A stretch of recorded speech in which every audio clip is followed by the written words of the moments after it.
we move on to the last segment of our class tonight, when the Prophet makes contact with Quraysh. So when the Prophet settled in Hudaybiyah, he made it very clear that he has not come to fight. He wanted to assure the Quraysh that he simply wants to make the pilgrimage, the Umrah. So it has been reported that the Prophet said, if Quraysh demand from me today something which strengthens the ties of kinship, brings us closer to the Meccans, I will give it to them, and I shall adopt a conciliatory attitude. In other words, despite what the Quraysh have done, and they've killed so many innocent Muslims, I am willing to make peace with them.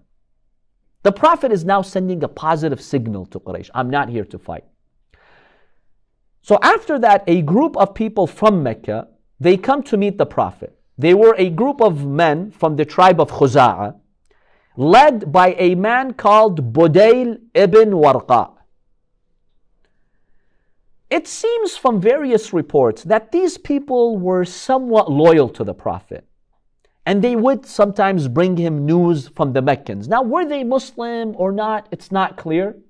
Maybe they were Muslims secretly, maybe not, but they respected the Prophet. Budayl, the leader of this delegation, said to the Prophet, the Meccans have mobilized people and they are prepared to block you from entering Mecca. I'll be honest with you. They're willing to go to war with you to stop you, so they're not going to welcome you. The Prophet said to Budayl, but we have not come to fight anyone. We want to circulate around the Kaaba. If someone fights us, sure, we'll defend ourselves.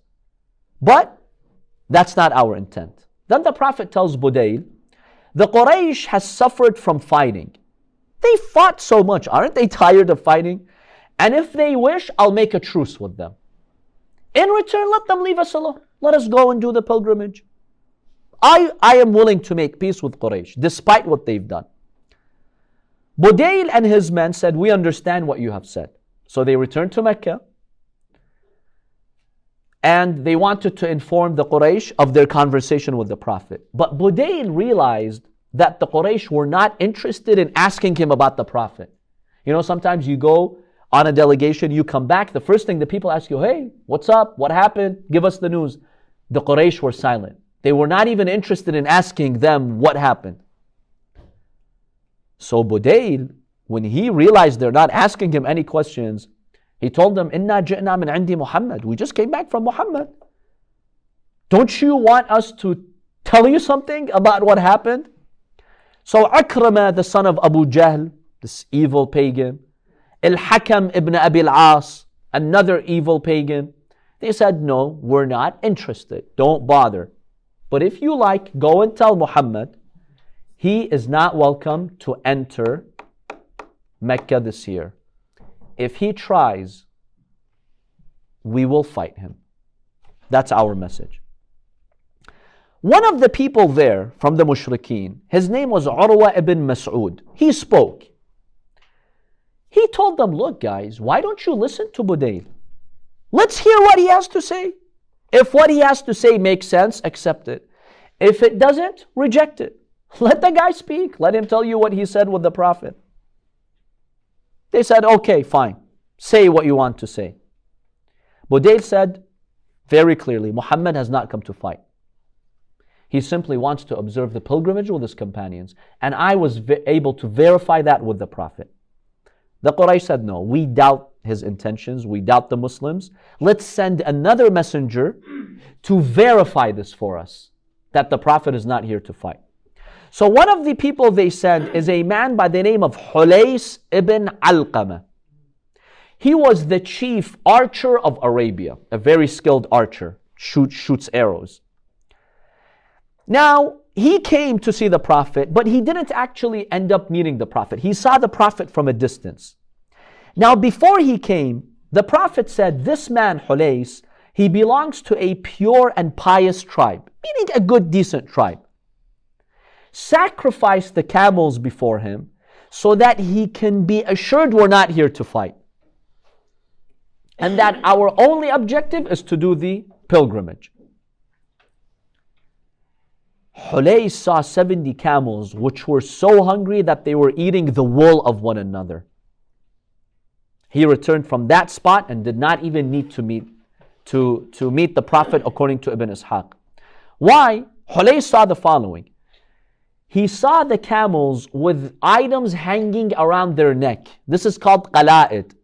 When you want to dedicate a sheep or a camel for the Hajj, and you're bringing the sheep with you in Hajj al-Qiran, you put a sign around the neck. You hang an item around their neck.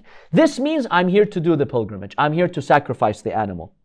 And then he saw the camels eating each other's wool. So they were very hungry. These are all indications you're not here to fight. Because if you're here to fight, you bring strong camels, you feed them well, you're ready to go.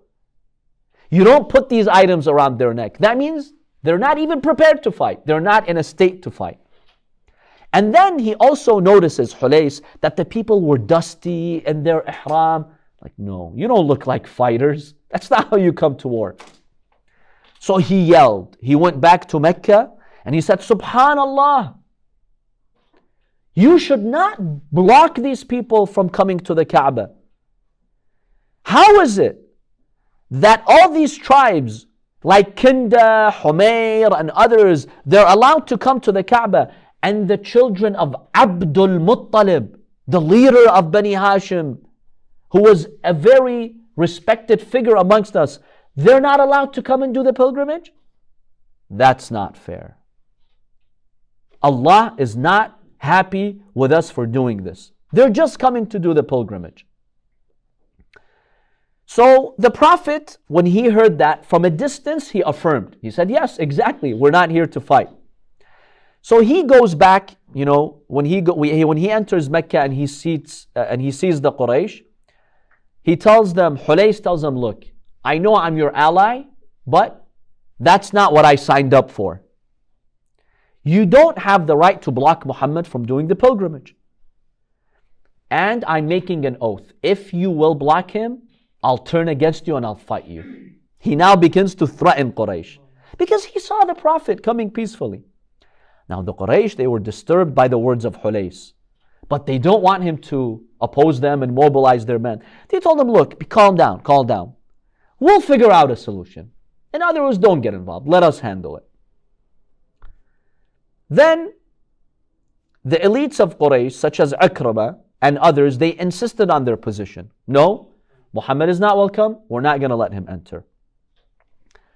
Urwa, there was a suggestion that now he goes and verifies the news with the Prophet. Because it seems like the Quraysh, they were still not convinced. No, we still doubt all these reports.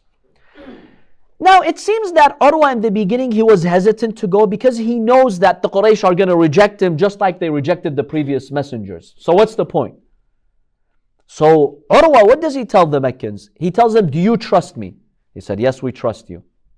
Don't you admit that I have supported you in the past and I have sacrificed everything for you? They said, yes, we admit. He said, look, I'm going to be sincere with you and give you the best advice. Budayl, when he came after meeting the Prophet, he came with a great offer. No sound person would reject this offer. Meaning you can't rush to accuse the Prophet that he's coming here to fight. We have to verify why he's here. So send me Urwa, whom you guys trust, to verify that with the Prophet. I will act for your interests and come back. Quraysh said, okay, we'll accept you as the arbitrator. Urwa, who's a pagan, he comes to meet the Prophet. He says to the Prophet, look, I left Quraysh fully prepared to fight you. They are armed. They have made an oath that they will not let you get to the Kaaba unless you fight them and there's bloodshed. So you have two outcomes ahead of you. Look at the approach Urwa takes. So you have two outcomes ahead of you.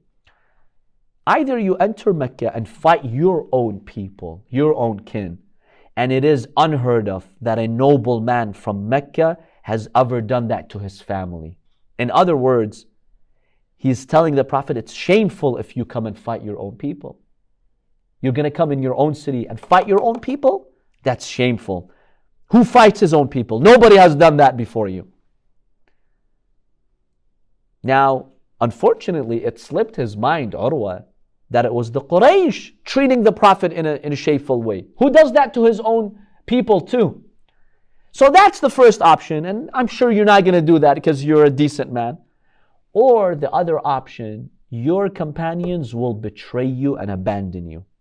I swear I don't see any prominent people with you. I see people who are low, awbash. They come from low tribes. Hence they can easily flee. That's what awbash means. There's nothing that unites them. Now he forgot that the strongest uniter is iman and faith. Then he said, I don't know them and I don't know their tribes. It seemed maybe their faces were covered. So he couldn't really know who they are. And then he says to the Prophet, they will betray you. If you meet your Quraysh, believe me, your people will surrender you and you'll be taken as a captive by Quraysh. What was Urwa trying to do here? He wanted to scare the Prophet and Muslims. Don't think of going there. These are your men? These are your men. They're not going to defend you. They're going to surrender you. So Urwa was trying to come up with a creative strategy to convince the Prophet not to come to Mecca. Because he knows the arrogant Quraysh are not going to let him in. He knows if the Prophet enters Mecca, there's going to be war. He knew that. So he's like, let me demoralize Muhammad and his... Urwa knew the Prophet was a decent man. He knew that. But it's like, let me demoralize him so we just avoid this. This was his strategy. So Urwa used all the arts of his diplomacy in his speech. He tried to prove the strength of Quraysh, to weaken the morale of the Prophet. He even tried to degrade the Prophet and the Muslims, all with the intention of stopping them, and so they would go back. Now, there are some claims that Mughira ibn Shu'bah, he repeatedly struck the hand of Urwa, and he told Urwa, be respectful and don't misbehave towards the Prophet. Basically, what Urwa was doing, according to these reports, when he was yelling at the Prophet, your people, they're going to surrender you. The Quraysh are strong. He would touch the Prophet's beard. He would touch his beard and talk to him like that. These reports say that in the biography of the Prophet. So Mughira told him, be respectful. Don't do that. Urwa asked the Prophet, who is he? Who's this guy? Right? And then Urwa says, I don't think there is someone more evil and wretched than this man. Who is he? The Prophet smiled. Why do you think the Prophet smiled? See, even though Mughira, we believe Mughira was a hypocrite, right? Sunnis may have respect for him. We don't. He committed crimes after the Prophet. We believe Mughira was a hypocrite. The hypocrites, sometimes they act tough. Like, don't disrespect the Prophet. He's trying to make himself feel important. But when Urwa, that pagan, said about Mughira, who is this man? I've never seen someone more evil and wretched than him. The Prophet smiled. Because it's true. It's true, What is the Prophet going to do? I mean, imagine Rasulullah, haram. When he says no Prophet has been hurt, as on one side you have a mushrik, on one side you have a munafiq. You're between a mushrik and a munafiq. Like, what do? You can't call out Mughira because he's acting like he's supporting you. So, you have to go with the outside appearance. But then the Prophet knows that Mughira is evil. And so what Urwa said is true, so the Prophet just smiles. He doesn't say anything. The Prophet tells Urwa, you didn't recognize him? This is your nephew, Mughira ibn Shu'bah. He's your nephew. Apparently, maybe he had his face covered, so he didn't recognize him. Urwa was very displeased. He told his nephew, oh, you cunning person, I purchased your honor yesterday. How? What happened? Mughira had killed 13 people from the tribe of Thaqif. This is before he became Muslim. This is a short time before embracing Islam. And so his uncle had to pay the diya, the blood money. So he tells him, just yesterday you killed 13 people from the tribe of Thaqif. And I am the poor one who had to pay the diya, the blood money on your behalf. And in order to prevent, the flames of war that you started amongst the families of Thaqif. Now you're here. So there was that heated exchange between them. But then Urwa realizes something unusual. Urwa realized that the respect the Prophet commanded amongst his companions was something he'd never seen before. The Prophet did wudu in front of Urwa, and some companions came fighting each other to seek the blessings of those falling drops of wudu. When the Prophet would speak, they'd lower their voice. Any hair that would fall from the Prophet, they'd take it. In any case, the Prophet tells him, we want to do the pilgrimage. We don't intend to fight. But if someone fights, we'll defend ourselves. Urwa comes back to Quraysh. He told them, look, my people, I have the best advice for you. I have seen kings, Caesars, right? Najashi, emperors. I've seen them all. And I swear by God, never have I seen a king in my life who is so respected, Assalamu alaikum, who is so respected like this man Muhammad amongst his companions. Never have I seen people respect their kings like that. When he wanted to do wudu, washing himself, people would kill each other to get those drops. They'd fight to snatch that strand of hair. That's how much they love the Prophet. You don't want to fight a man like that, trust me. And by the way, there is undeniable evidence that you can do tabarruk and seek the blessings from the awliya, the prophets, the imams, whether they are alive or dead. Because other Muslims, they call this shirk.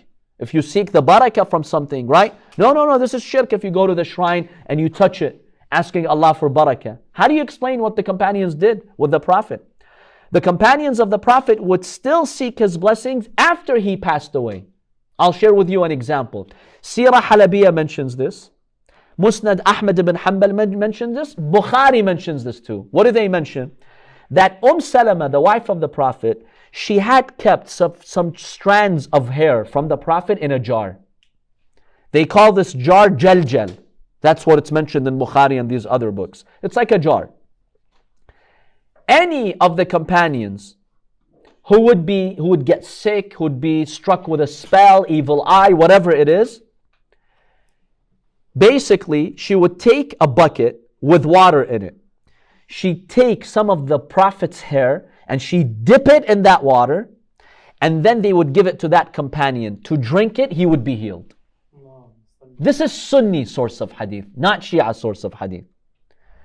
So if the Prophet's hair has barakah and I go to his shrine and I want to touch his shrine, you come and you whip me, you disrespect me, whose sunnah are you following?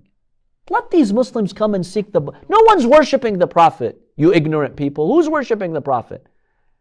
If the Prophet's hair after he dies has barakah, you don't think the dust he's buried in has barakah? But look at their arrogance, these Wahhabis. So when the Quraysh heard that, they're like, oh wow, we're no match for this man. This made Quraysh even fear the Prophet more and to take him more seriously. Because materialistically, nothing made sense. Muhammad is just an orphan who never had an army. He was poor. How did he command such respect? Like, what does he have that we don't have? This frustrated the Quraysh. So he told them, this man is so respected. And if you think you can easily fight him, think twice. Even the women with him, they're willing to sacrifice their lives for him. That's what I saw. I saw women there in Hudaybiyah with the Prophet. They're willing to die for him. These companions are willing to die for him. Do not fight him. That is the best advice I can give you. Let him come. He has just come for the Umrah. Don't mess with this man. So Urwa, who was wise, he tried to convince the Quraysh to let the Prophet enter Mecca. So initially, he tried to demoralize the Prophet, as you saw, but then he's like, that strategy is not working. So he told his people, just back off. But the Quraysh, they were not happy. They told him, Ya Aba Ya'fur, that was his kunya, his title. Urwa's kunya was Aba Ya'fur. You're saying this? You're saying this? Never. Look, this year he's not coming to Mecca. Next year, maybe. We'll consider. But this year, Muhammad is not entering Mecca. He told them, and I swear, a calamity is going to strike you. You will be humiliated. He got so upset, he took his men and they went to Ta'if, their tribe. It's like, I have nothing to do with you anymore. Inshallah, next week we'll see the events that unfolded and what happened further at Hudaybiyah. وصلى الله على سيدنا محمد وآله الطيبين الطاهرين.